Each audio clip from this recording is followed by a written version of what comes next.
As we emerge from the hurt we learn, I was shattered, bruised and torn, left alone to rebuild, reborn. You took my voice, I took the pain. But Hey, welcome to Phoenix's Rising Academy. I'm Coach T, and your blessings are in your ashes. We're going to get right into it, Phoenixes. The title of this podcast is When They Hate You, You Must Shine. Tall poppies, envy demons, and staying rooted in your rise.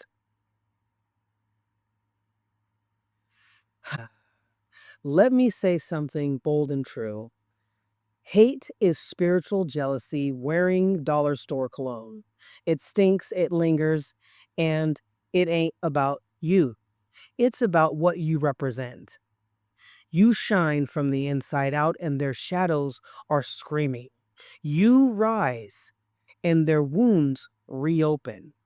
You speak, and suddenly their throat chakras lock up with resentment. This episode is for anyone who's been told you're doing too much when really you're just starting to walk in your power. Tall poppy syndrome, why they want you cut down. In Australia, there's this term, tall poppy syndrome. It means if you grow too high, too proud, too vibrant, they cut you down. Does this sound familiar? In our communities, this shows up as backhanded comments, signifying sudden coldness, isolation from the group, that silence that shows up louder than applause. They don't hate you, they hate that you're proof that healing, wholeness, and breaking generational curses is actually possible. And that is spiritual warfare.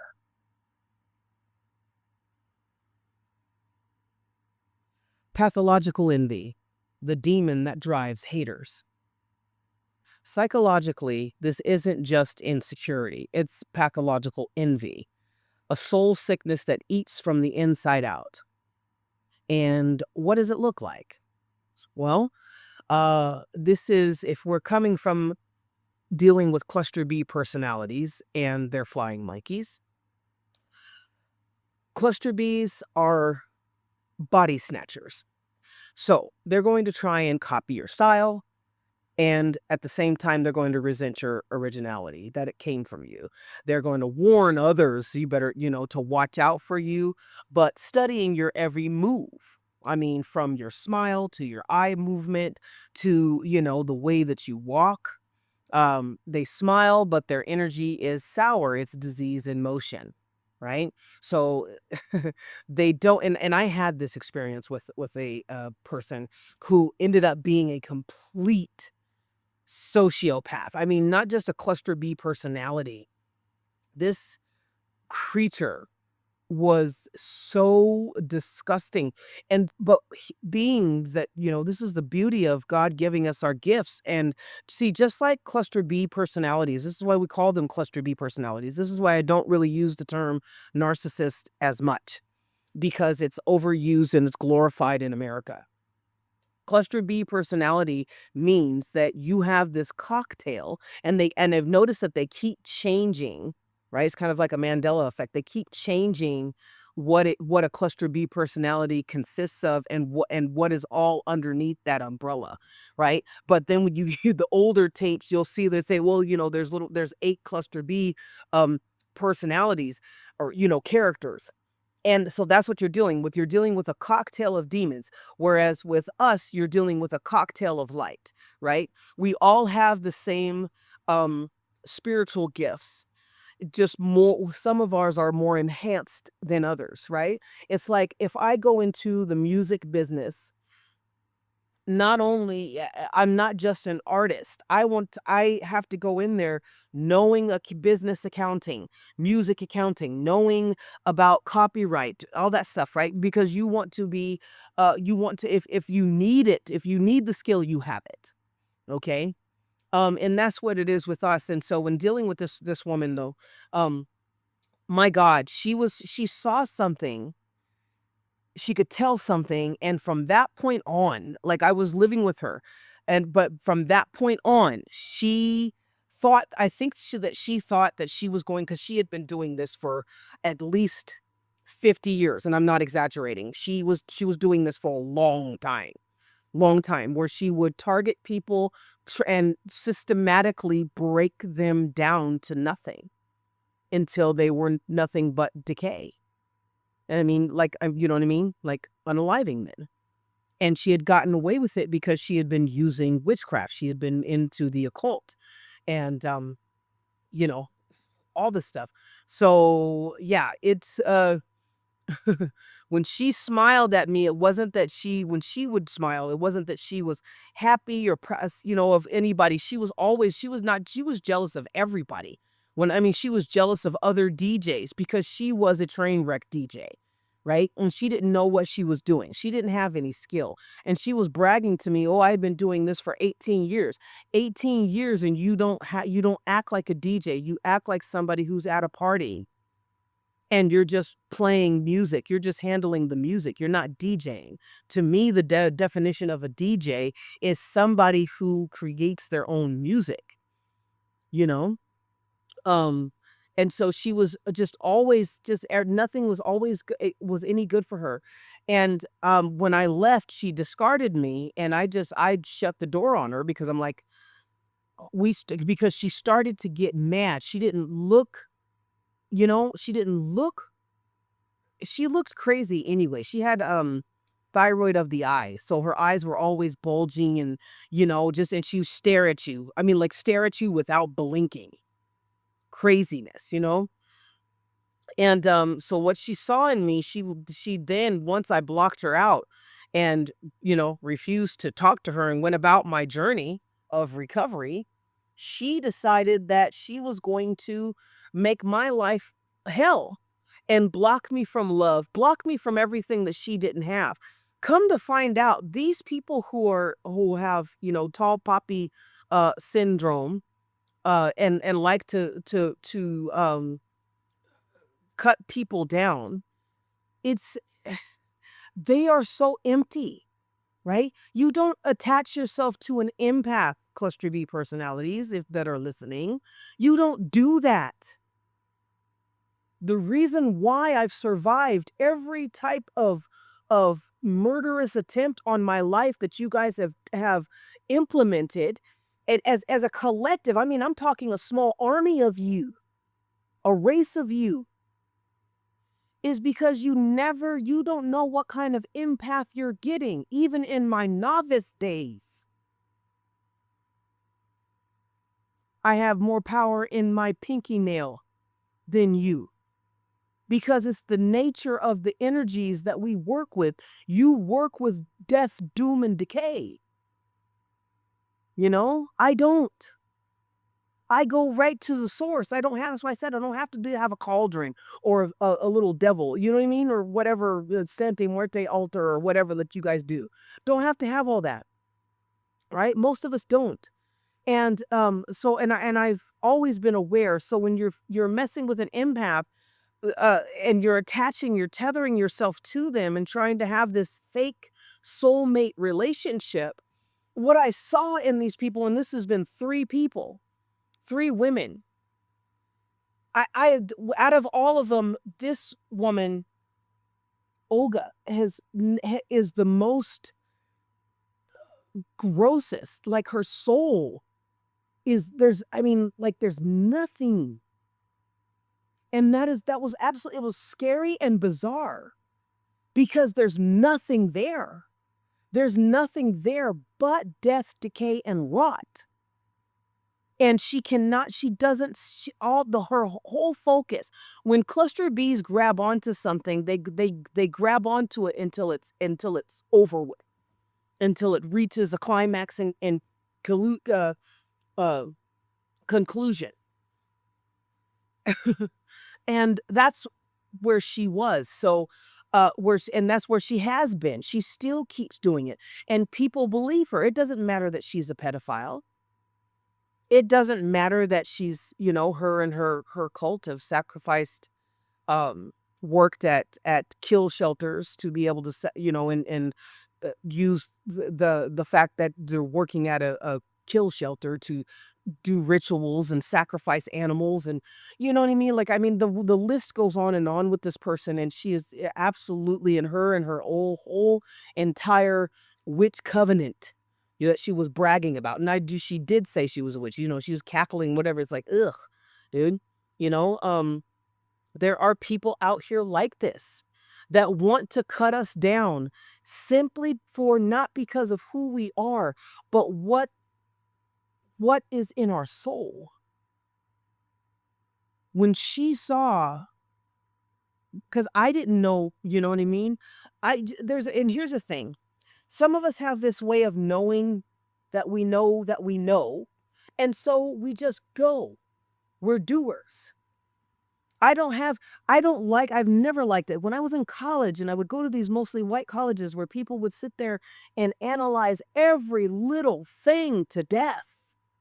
Like, put in the action, get the basics, because that's all you have in the first place. Get what it is, get the who, what, when, where, how, and this is what we're hoping for the end result. Let's go and execute it. But no, these guys would get paid to go out, and you get funding because you've analyzed every single thing. I have never understood that, where you're sitting there and you're talking. I don't like to sit there and talk. Like, I don't. I'm a doer. I plan. Don't get me wrong, I plan. But I'm planning with the wisdom of the Most High and what I would like to see happen. You see? And I think, being a spiritual person too, the reason why we shine so bright is because the world is so ugly and evil and untrustworthy that many of us have learned to depend on the Most High. Not the Most High from the Bible, not the Most High, that was our mother or our father, that cluster B parent or that cluster B system, but that Most High that has been the one that's protected us and softened some of those blows. Right?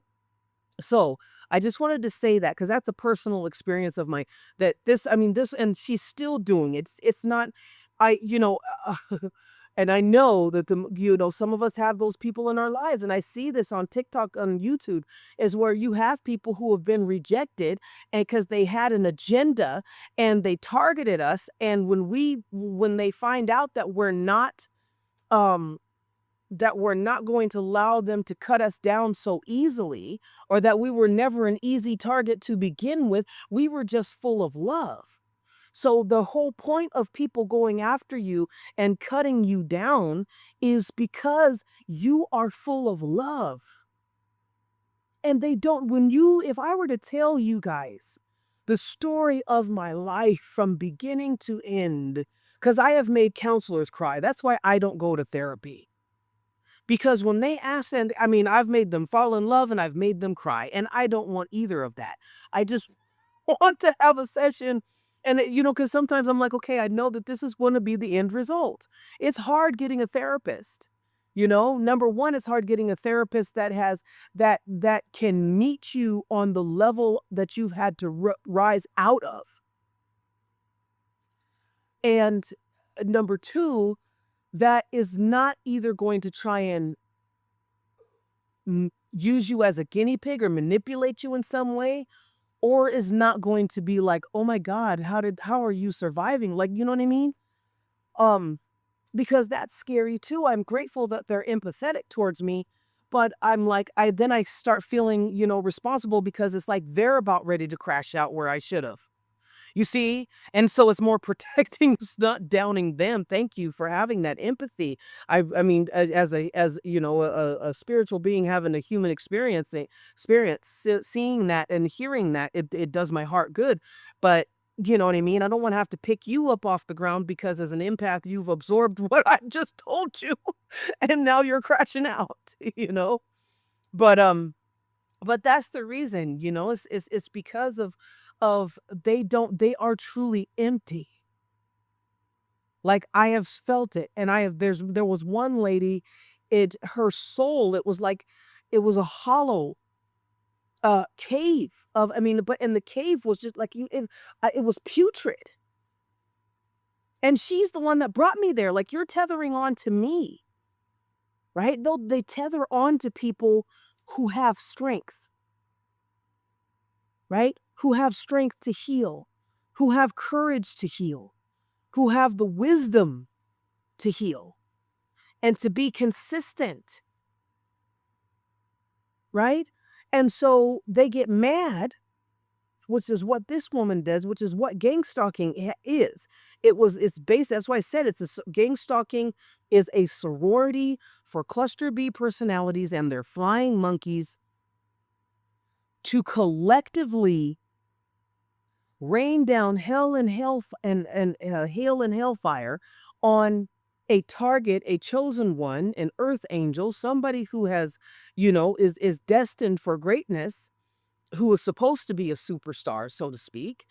Because they can't feel anymore, because they chose not to heal, or it's generational curse being handed down from the life that their bloodlines have led, and the way that they survive is by being parasitic, symbiotic parasites and grafting themselves into other people's bloodlines, which is usually you and me. And most of the time, the black sheep, the lone wolves like us, they feel, oh, nobody's protecting you, right? They're very narrow-sighted. Right? So they say, okay, so we're going to cut you down. You're going to beg us for forgiveness for existing. And then we're going to use you and and siphon all your energy and then when you don't, we'll discard you and kick you out so you can go and get some healing and a breather. And then we're going to come back in and, you know, try and hook you in again and do the same thing over again. Do you understand? Like once you start as most of as as much as I have studied and done research and taken classes and you know got and compared it to my own life and gotten the most highest wisdom on this, it's really an open and shut. This is what they do. One thing that I find, Phoenix, is, and I really need to talk to you about this before we end this, is that is that you guys, you get too involved in questioning and a dialogue. The dialogue is not, well, you shouldn't be having a dialogue with the cluster B or anybody toxic for that matter. Because the system you live, especially if you live in America, America is a narcissistic entity. It's a cluster B entity. I mean, just look at everything. You see what I'm saying? And who is always the black sheep? Black people, you know, black women specifically, the biggest producers of energy, the biggest producers of healing. And it doesn't have to be like Black Americans or African Americans, you know. There's Indians, there's from it, you know, why the things South Asians, um, uh, uh, uh, Asians, you know, others who have this, right? But you know, when you see the template and you see it, it brings it to light, which is why I do my my classes, my workshop. But so anyway, that's pathological envy that drives the demon that drives cluster Bs to literally try and end your life sadistically, slowly, insidiously, you know, whatever. And it's because of who you are inside. You have a soul. They don't. And again, like I've just said, I've 1, 2, 3, 4. and there were two of them that were really bad. Like it was like putrid. And I had to wake myself up because, you're tying yourself to me. And that's what they do because sometimes they're conscious of that's what they're doing. Sometimes they're not. But once they get a taste, this woman had gotten a taste of my spirit, of my soul, and knew that, and because she even said, she goes, man, you're really authentic.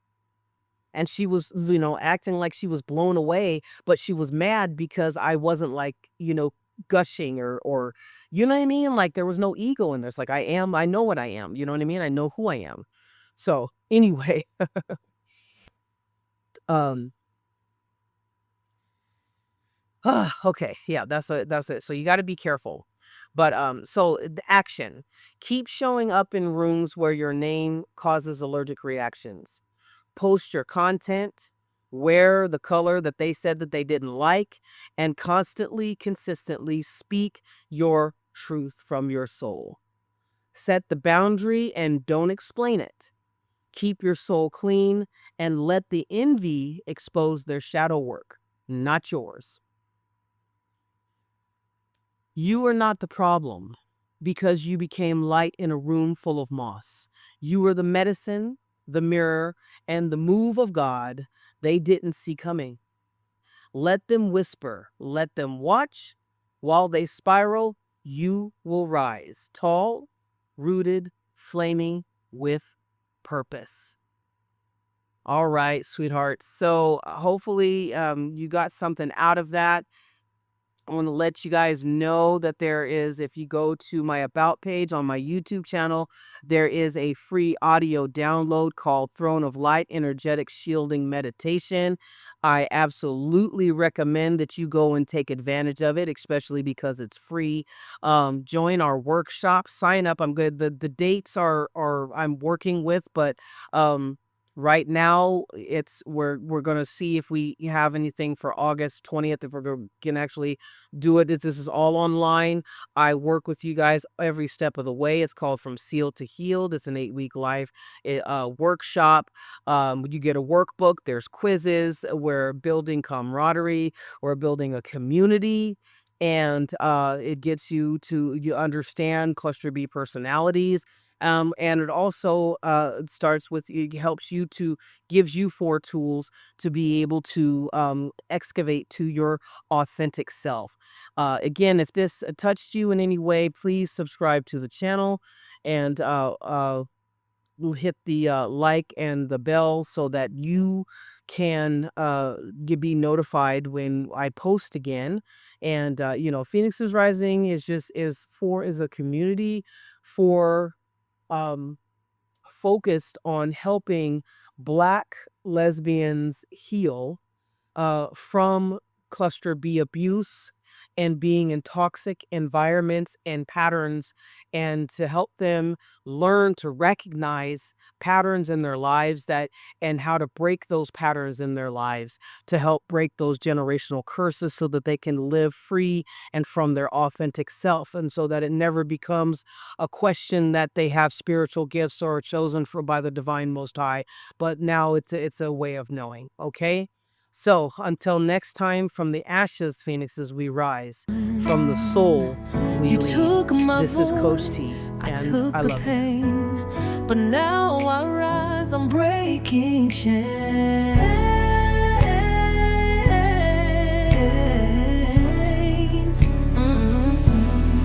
I'm the phoenix rising, can't you see? You can't break